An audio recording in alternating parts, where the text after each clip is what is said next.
Thanks for watching.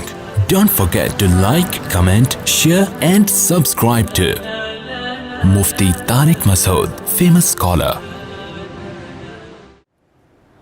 اسلام کی سب سے بڑی خوبی پتہ ہے کیا ہے؟ اس وقت دنیا کا سب سے بڑا مسئلہ ڈپریشن ہے، جس کا کسی کے پاس علاج نہیں ہے. اسلام اس کا علاج بھی کر رہا ہے. اسلام کہہ رہا ہے میرے پاس اس کا حل ہے. میں اگر لسٹ بنانا شروع کروں نا لوگوں کے فون سن کر کہ کتنے لوگ ہیں جن کے میرے بیان سن کے 5 سال سے ڈپریشن کی گولیاں کھا رہے تھے، وہ گولیاں چھوٹ گئیں، تو آپ حیران ہو گئے. آپ کہہ سکتے ہو مفتی صاحب آپ چٹکلے سناتے ہو اس لیے. نا نا نا نا نا وہ بیانات سن کے جو میرے بیانات اسپیشل اسٹریس اور ڈپریشن کے بارے میں ہوئے ہیں. آج مغرب کے بعد اسلام آباد سے ایک صاحب کا فون آیا، میں نے اتفاق سے اٹھا لیا. ارے مفتی صاحب کب سے تلاش میں. میں نے کہا کیا ہو گیا بھائی؟ کہہ رہے ہیں بھائی میں کئی سالوں سے ڈپریشن کی گولیاں کھا رہا ہوں، میری ڈپریشن ختم نہیں ہو رہی تھی. آپ کا میں نے ایک ڈپریشن کے خلاف بیان سنا، ڈپریشن کیسے ختم کریں یہ تھا یا پتہ نہیں کیا تھا. کہہ رہے ہیں میں حیران ہوں کہ میری ڈپریشن ختم ہو گئی. اور وہ تو کہہ رہے ہیں میں نفسیاتی ڈاکٹروں سے جا کے لڑ رہا ہوں کہ یار اس مولوی کے بیان سن کے میں ٹھیک ہو گیا، جو نہ ماہر نفسیات ہے نہ کوئی ڈپریشن پہ اس نے کورس کیے ہوئے ہیں، اور تمہارے گولیاں کھا کھا کے میں ٹھیک نہیں ہو رہا. تو میں نے اس سے کہا میرے بھائی یہ مولوی کا کمال بولو نہیں. ہم بھی جو خوش ہیں تو اسلام کا، ہم تو نہیں کہتے ہم سچی پکے مسلمان ہیں بھائی، ہم تو بہت ہی نالائق ہیں. ایک نسبت ہے اسلام کی طرف، وہ تسلیاں دیتا رہتا ہے ہم کو. وہ کیا کرتا رہتا ہے؟ وہ تسلیاں دیتا رہتا ہے. بھائی سب سیٹ ہے، کوئی مسئلہ نہیں، ہو جائے گی، صبر کرو، ٹھیک ہے نا. کیا مطلب؟ یعنی پریشانی دور ہو جائے گی، یہ مطلب ہے. آپ کچھ اور لے کے جا رہے ہیں، ویسے میں بھی وہی مراد لے رہا ہوں. اچھا خیر، اس کی ایک مثال دیتا ہوں میں، ایک مثال، اس سے آپ کو سمجھ میں آئے گی بات. کبھی کبھار نا مجھے جوش چڑھتا ہے تو میں فون اٹھا. ابھی بہت عرصے کے بعد میں نے فون سننا شروع کر دیے ہیں، لیکن پھر وہ بھی اس لیے کہ اتنی بھرمار ہو جاتی ہے نا کہ لوگوں کی ٹینشنیں سن کے آدمی بھی تھک جاتا ہے. پھر میں بند کر کے رکھ دیتا ہوں. ابھی میں بالکل موبائل لیس ہو گیا، میری زندگی سے موبائل نکل گیا. تو میں نے کہا بالکل میں ویسا ہو گیا ہوں جب نیا موبائل ایجاد ہوا تھا. صحیح ہے نا؟ اب میں نے دوبارہ تھوڑا سا پھر ہونے لگا، پھر بند کر دوں گا.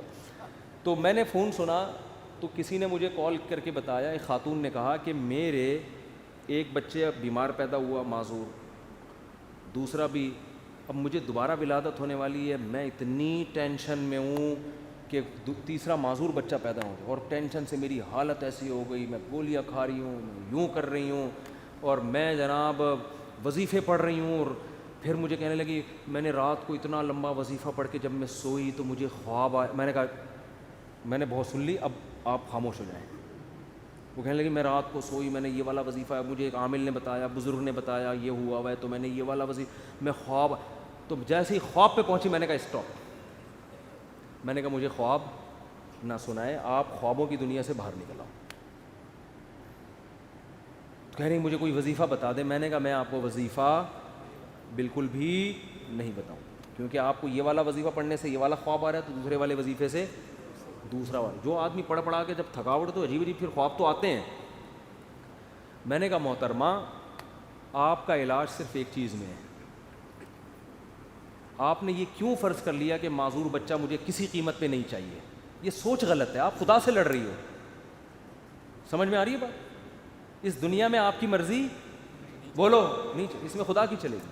خدا کی مرضی پہ راضی ہو جاؤ، دعا مانگو، کوئی وظیفے نہیں پڑھو، دماغ خراب، خواب آ رہے ہیں جو چھوڑ دیں ان کو. حقائق کی دنیا میں آؤ، دعا مانگو، اے اللہ مجھے نیک صالح اولاد دے، گڑ گڑاؤ اللہ کے ساتھ، اور اے اللہ مجھے صحت مند اولاد دے، مجھے آزمائش میں نہ ڈال.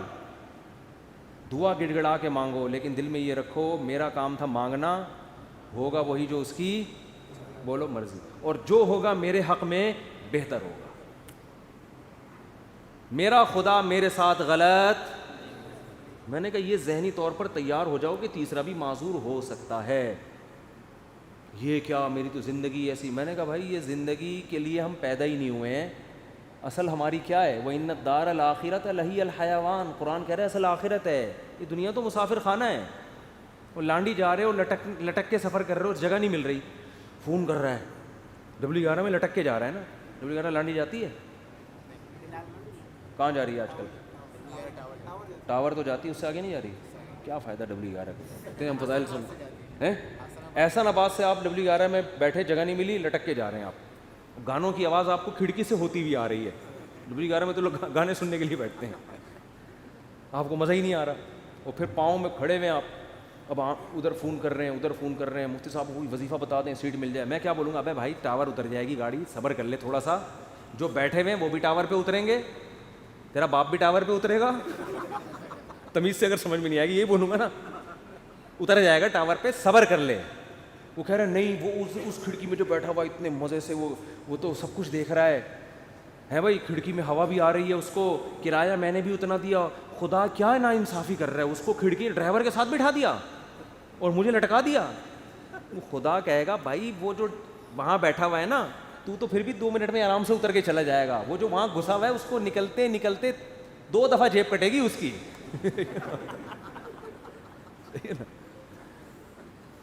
تو یہ ٹینشن برداشت کر لو. دنیا کیا ہے, مسافر خانہ ہے. تو میں نے کہا اس کے علاوہ, کیونکہ یہ ٹینشن ہی کوئی دوسری ٹینشن کھڑی ہو جائے گی. پھر میں نے اس خاتون سے کہا, میں نے کہا آپ کا معذور بچہ پیدا ہو, اور وہ معذوری بھی ناقابل برداشت نہیں تھی, تو آپ یہ سوچ لو کہ دنیا میں بہت سے لوگ ایسے ہیں جو اس سے بھی زیادہ ٹینشنوں میں ہیں. میں نے کہا آپ کا شوہر اچھا ہے, آپ کو کھلا رہا ہے پلا رہا ہے, سسرال سپورٹ کر رہا ہے, بچوں میں ایک فالٹ پیدا ہو رہا ہے, اس سے بھی بڑی بڑی ٹینشنیں. ایسے ایسے میاں ملے ہوئے ہیں, مارتے ہیں پیٹتے ہیں, زندگی عذاب بنائی ہوئی ہے. ان عورتوں سے پوچھو گے تو وہ کہیں گی اللہ اس شوہر سے جان چھڑا دے, بے شک معذور بچہ پیدا ہو جائے, اس ساس سے جان چھڑا دے. میں نے کہا ایسے بھی لوگ ہیں فٹ پاتھوں پہ پڑے ہوئے ہیں, ایسی عورتیں بھی ہیں, کھانے کو روٹی نہیں ہے, وہ کہہ رہے معذور بچہ پیدا ہو جائے مگر عزت کی چھت مل جائے.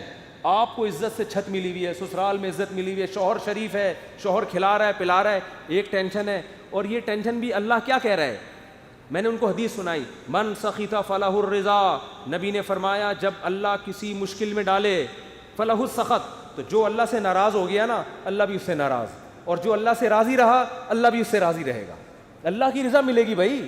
ایک صحابیہ نبی کی خدمت میں آئی, عرض کیا یا رسول اللہ مجھے دورہ پڑتا ہے, کوئی مرگی کا یا کوئی آسیب کا دورہ تھا کیا تھا, میں جسم کے کپڑے پھاڑ دیتی ہوں, بالکل ایسے ہو جاتی ہوں, اور میری طبیعت بہت خراب ہو جاتی ہے, آپ اللہ سے دعا کریں میری یہ بیماری ٹھیک ہو جائے.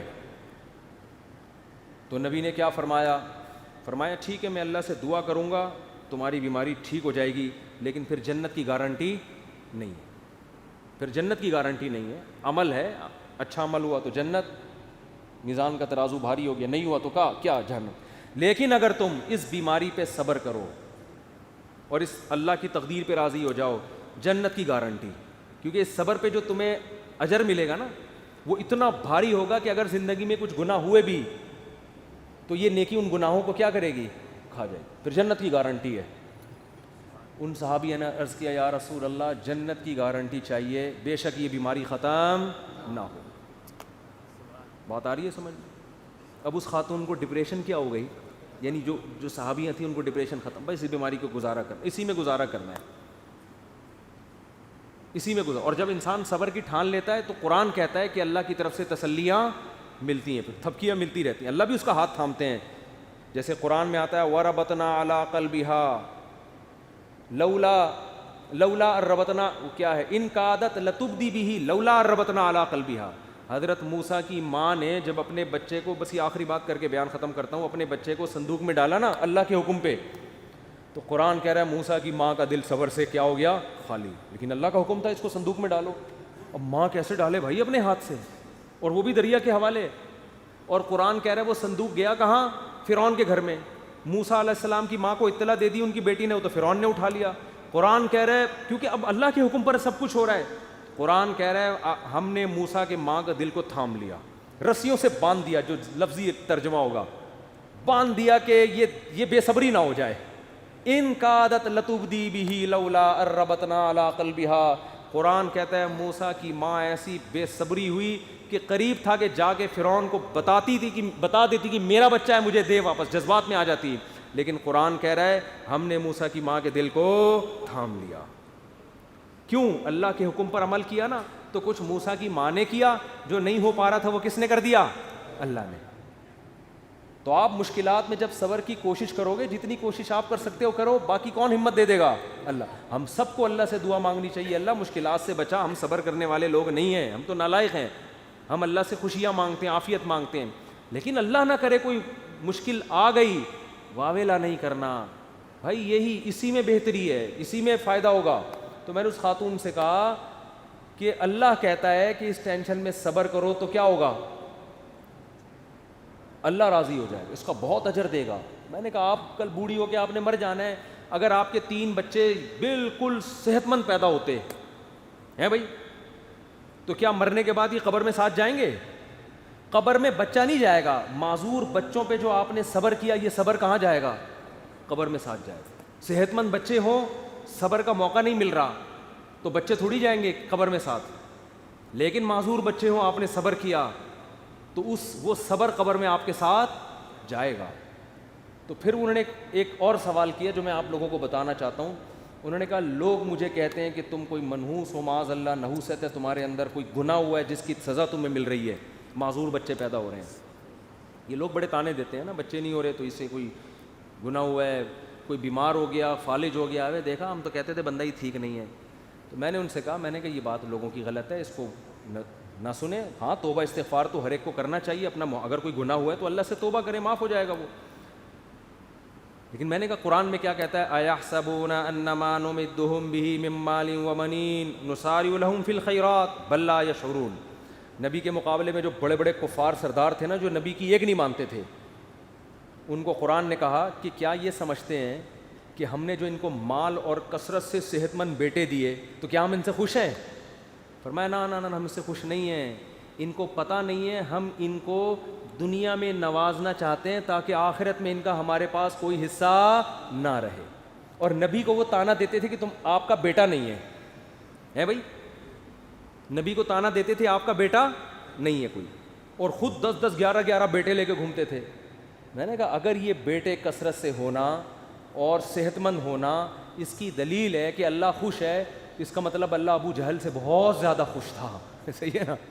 عتبہ ابن ولید سے اللہ بہت زیادہ خوش تھا. یہ خوشی کی دلیل نہیں ہے. اس کا مطلب اللہ ہمارے سابق صدر تو ولی اللہ تھے. پھر تو ہمارے سابق صدر 5 سال کامیاب حکومت کر کے گئے ہیں، جو نہ ایوب خان کر سکا، اور نہ کوئی اور تاریخ میں کوئی ہمارا سیاستدان جو اتنی محنت کے بعد اوپر تک پہنچا وہ بھی نہیں کر سکتا. 5 سال کامیاب ہوئے، تو کیا اس کی علامت ہے کہ اللہ کے ولی ہیں؟ وہ ہے نہیں ہے تو اللہ ہی بہتر جانے، لیکن یہ اس کی علامت نہیں ہے. بہرحال تو بھائی یہ آزمائشیں، صبر کرنا ہے. تو یہ تو اسلام ہی بتا رہے ہیں، اسلام کے علاوہ نفسیاتی ڈاکٹروں کے پاس تو اس کا علاج نہیں. اگر کوئی اچھا ڈاکٹر ہوگا تو وہ بھی قرآن و سنت ہی کا حوالہ دے گا آپ کو. تو دماغی بیماری ہے بھائی، گولیوں سے تھوڑی بہت کور ہو جائے گی. بچھڑا ہوئے محبوب کا غم گولیوں سے ہلکا ہو جائے گا. ہلکا ایک آدمی کی شادی نہیں ہوئی جہاں وہ چاہ رہا تھا، وہ بھاگ گئی، ڈاکٹر ٹینشن کی گولیاں دے کے سلا دے گا. وہ جب اٹھے گا تھوڑے دن تک سیٹ رہے گا، اس کے بعد پھر یاد آئے گی. گولی کو کیا پتا کہ اس کے ساتھ اصل مسئلہ ہے کیا؟ گولی کو کیا پتا اس کے ساتھ اصل مسئلہ ہے کیا؟ گولی کو تھوڑی پتا ہے. وہ ٹینشن کی گولی وہ تو سلا دے گی، تھوڑے کیمیکل اوپر نیچے کر دے گی، اس سے تھوڑا سا ریلیکس ہو جائیں گے آپ. پھر جب خیال آئے گا یار وہ پھر آئے گی، تو پھر وہ ڈاکٹر پھر سلا دے گا آپ کو ٹیکا لگا کے. ڈاکٹر بیچارہ وہ اپنی لحاظ سے صحیح کر رہا ہے، وہ کہہ رہا ہے میرے پاس تو یہ آپشن ہے، میری جب بھاگی تھی تو میں نے بھی یہی کیا تھا. یہی ہے، یہ حل نہیں ہے. دماغ میں ٹینشن سے جو بیماری پیدا ہوئی ہے تو اس کا علاج کیا ہے بھائی؟ ٹینشن سے تو نکلو. پہلے آپ کو اچار کھانے سے گلا خراب ہوا تو اب گلا ٹھیک جب تک نہیں ہوگا جب تک پہلے اچار کھانا چھوڑو گے نہیں. وہ کھا رہے ہو آپ اور پھر غرارے بھی کر رہے ہو، گلا تو عجیب کنفیوز ہو جائے گا، یار یہ ہو کیا رہا ہے میرے ساتھ. تو اس ٹینشن سے تو یہی حل ہے. اب یا تو ٹینشن کا حل یہ کہ وہ بھاگی بھی واپس لے آؤ، وہ ڈاکٹر کے بس میں ہوتا نہیں، یا اس کے ابا مان جائیں، وہ کسی کے بس میں نہیں ہوتا. تو پھر یہی ہے بھائی، دنیا مسافر خانہ ہے. گئی تو ویسے بھی بڈھے ہو جانے تھے. بڈھوں کو دیکھ لیا کرو جو ان کے پرانے جو بوڑھے ہو چکے ہیں نا، وہ لیلا مجنو کو سوچ لیا کرو. لیلا کس قبر میں سو رہی ہے اور مجنو کس قبر میں سو رہا ہے. اب کوئی آپس میں ریلیشن ہے؟ کوئی پتھر سے نہ مارے میرے دیوانے کو، بم کا زمانہ ہے اڑا دو سالے کو، کوئی ہے ایسا ریلیشن آپس میں؟ کچھ بھی نہیں ہے، سب فینش. ڈپریشن کا علاج تو اسلام کے علاوہ کسی کے پاس نہیں. آخرت ہے بھائی. اسی آخرت کے تصور نے حضرت جابر بن عبداللہ تھے یا معاذ بن جبل تھے، موت کے وقت آنسو نکال دیے ان کی آنکھوں سے. لوگوں نے کہا مر رہے ہیں اس لیے دنیا سے جانے کا غم میں. فرمایا نہیں نہیں نہیں نہیں نہیں، دنیا میں جو اللہ کے لیے ٹینشنیں اٹھاتا تھا ان ٹینشنوں کے ختم ہونے کا غم ہے. دیکھو ٹینشن میں آدمی خودکشی کرتا ہے اور خوش ہوتا ہے ٹینشنیں ختم. صحابی موت کے وقت غم زدہ ہیں کہ ٹینشنیں ختم ہو رہی ہیں. عجیب بات ہے کہ نہیں ہے؟ کیوں؟ وہ تو کہہ رہے ہیں اب تو بدلے کا وقت ہے, اب تو جنت ہے. وہ ٹینشن ہے جو اللہ کے لیے, وہ جنت میں تو ملیں گی نہیں. کسی نے پوچھا کیا ٹینشن؟ کہا کہ شدید گرمی میں روزے رکھتا تھا, بھوک پیاس اللہ کے لیے برداشت کرتا تھا. اس بھوک اور پیاس کی ٹینشن میں جو ایک سکون ملتا تھا کہ میرا رب مجھے دیکھ رہا ہے. افطاری میں جب آپ شدید بھوکے پیاسے ہوتے ہیں, مجھے تو بڑا اچھا لگتا ہے جب گرمیوں کے روزے, اب تو کم گرمیاں ہو گئی, بچپن میں جو ہم چھوٹے تھے نا اس وقت گرمیوں کے روزے تھے بہت شدید. اب تو اے سی آ گئے گھروں میں, سہولتیں ہو گئی, اس وقت بہت کم ہوتی تھی. تو ہم تو بہت کم عمری میں ہم نے روزے شروع کر دیے تھے. ہمیں یاد ہے اس وقت شدید گرمی میں کراچی کی جون کے روزے ہم اسکول میں رکھ کے آتے تھے تو نا شدید پیاس سے ڈھال ہوتے تھے. 1 یا 2 بجے کا ٹائم ہوتا تھا, پھر ہم نکل جاتے تھے محلے میں. تھڑے نہیں ہوتے, پیپل کا درخت تھا, اس کے نیچے ایک تھڑا تھا, 2-4 درخت تھے, وہاں تھوڑے پہ سارے روزے دار آ کے لیٹے, کوئی یوں پڑا ہوا ہے, کوئی یوں پڑا. ہماری مسجد کے امام صاحب آ کے لیٹ جاتے تھے, لڑکوں سے بولتے یہاں پہ ٹھنڈا پانی لے کر آ میرے سر پہ ڈال. تو لڑکے مسجد کے امام کی خدمت کر رہے ہوتے, ان کے سروں پہ ٹھنڈے پانی, کچھ 2 بچ گیا وہ اپنے اوپر تولیے گیلے کر کے. اتنی پیاس لگتی تھی. پیدل, اسکول بھی ہمارا بہت دور تھا, پیدل جا رہے ہیں, پیدل آ رہے ہیں. اب پڑھے ہوئے کوئی کام نہیں ہو رہا, لیکن اللہ کو یہ ادا پسند نہیں آئے گی کہ یار یہ آخرت پہ صرف زبان سے یقین نہیں رکھتے, اپنے عمل سے بتا رہے ہیں کہ ہم آخرت کو مان. پھر ہم نہانے جاتے تھے نا, ہمیں اندازہ ہوتا کتنا ٹھنڈا پانی اوپر گرتا تھا, ایک قطرہ حلق میں نہیں نگل رہے. حالانکہ اب نگل لیں گے تو کوئی دیکھنے والا نہیں, لیکن نہیں بھائی, بتایا ابا نے اماں نے, بھائی بہت لوگوں کو اپریشیٹ کرنے کے لیے, میرا خیال ہے ٹھیک کام ہے. اور میں پہلے بتا دوں کہ ہماری زندگی میں بہت ساری عیوب بھی ہوں گے یقیناً, تو وہ میں نہیں بتاؤں گا اور بتانے بھی نہیں چاہیے. تو اس لیے یہ نہ سمجھے کہ بہت ہی کوئی پہنچے ہوئے ولی اللہ ہیں, جیسے ہی ہیں جیسے آپ لوگ ہیں, ٹھیک ہے نا. اور ہو سکتا ہے آپ ہم سے اچھے ہوں.